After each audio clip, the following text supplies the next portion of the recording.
Hey, is this me? I can't tell.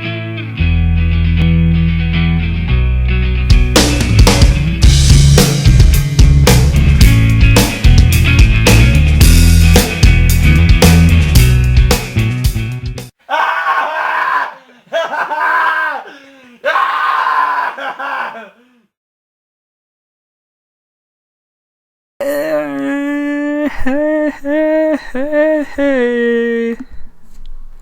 I have an album review. Yeah. Fucking, man. Life has just totally gotten in the way recently. And believe me, I wish I could be doing more. But, it's kind of tough sometimes, to be honest with you. But today, I'm going to be talking about Fate's Warning with Theories of Flight. I'm going to be straight up honest with everybody right here, right now. This is the first Fate's Warning album that I truly listened to. I've dabbled with their stuff here and there. I never really just sat down and was like, I'm going to listen to Fate's Warning. But this album came out July 1st, and so many people were talking about it, and I was like, I'm going to check it out. I'm going to give it a shot. I'm going to listen to the whole thing, soup to nuts. And fucking, dude, this might be one of my favorite, maybe my favorite album of 2016. This album is a fucking damn near masterpiece to me. Fate's Warning, they're a American progressive band. This is their 12th album. They've been around for a long time, since 1982. And, you know, this band just gives me so many vibes just listening to this album. So, like I said, take this as someone that's just new to this band, period. You know, so I don't have that great of context of the album that came before it or their album from the 80s or whatever. So I'm just speaking on this. I just think this is fucking great. I love the first track, From the Rooftops. And right away, there's so many hooks on this album. It's fucking nuts to me. It's just big chorus after big riff, and it just goes together so well. In terms of songwriting, this album is just strong. It just feels so natural and fluid from section to section for every single song. Every song feels the perfect length. It doesn't feel too long or too short. They added that to just pad it out. You know, it's good. The vocals by Ray Alder. I apologize if I got the last name wrong. Are just fucking spot on. They're phenomenal. From the Rooftops, I just love, you know, the big hook kind of in the middle of the song. I love the soft nature of his voice throughout this whole album.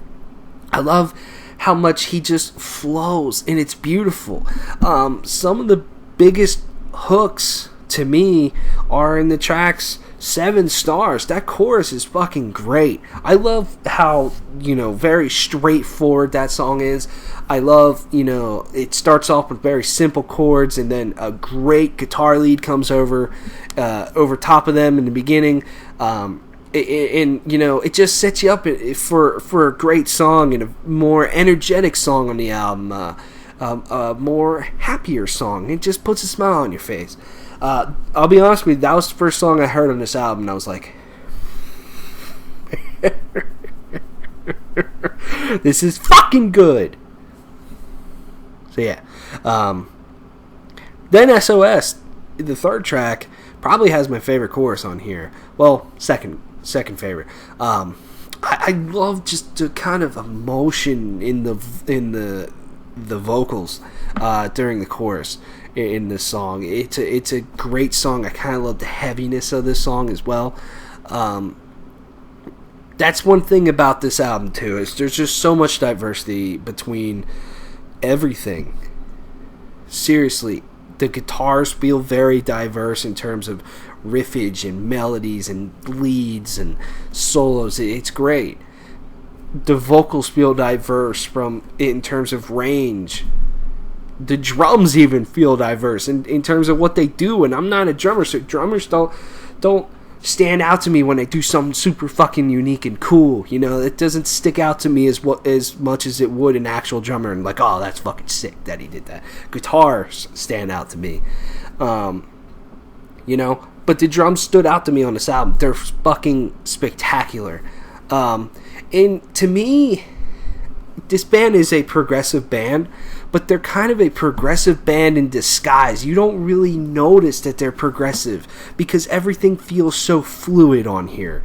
It just goes from one point to the next. They don't have those just jackass sounding progressive breaks. It's like, or, you know, something like that. It's like, no. You know, everything just kind of goes together in a unique way. This band just jams sometimes. Just crank up the fucking guitars, play some fucking banging riffs, and I'm gonna soar like an eagle on vocals, and you're gonna play a hot beat. That's what this is to me. My favorite song on this album is The Light and Shade of Things. I think that song is a masterpiece. I love the very eerie atmosphere it has in the beginning. I love the fucking amazing chorus in this song. And then towards the end, you know, when the vocals are kind of coming back in, they're kind of coming back in pieces. It's like, dude, this is just great. And that chorus is one of the catchiest choruses I've ever heard from any band, period. That's the thing. Every song just feels so perfect, dude. I just love it. I really, really like this album a lot. Excuse me. It's definitely going to be in my top 5 at the end of the year. Pretty soon, we're doing our top 5 albums of 2016 so far. Since we are halfway through the year, expect this to be on there. Where? I don't know. I really have to think about what has came out this year because there is a lot of good music that is released, and that's exciting. I love when that big hit movie's out or that big fucking great game is out, but there's no feeling to me like when a lot of great fucking music is out. You know, it just excites me more than anything in the world. So we may do some other things on this channel sometimes. We may talk about games. We may talk about movies or whatever. But music is always going to be the heart and soul of this channel. It's always going to be, to me. And it's albums like this that make you really realize how important music can be, how powerful it can be, and just how great it is. You know? This album's a 10 out of 10 to me. And I'm very serious about that. I think you all should listen to this album. It is a fucking amazing piece of work. So yeah. Thanks for watching Fate's Warning. Theories of Flight album review here on the Weekly Metal Reviews. Coming up is Chelsea Grin, unfortunately.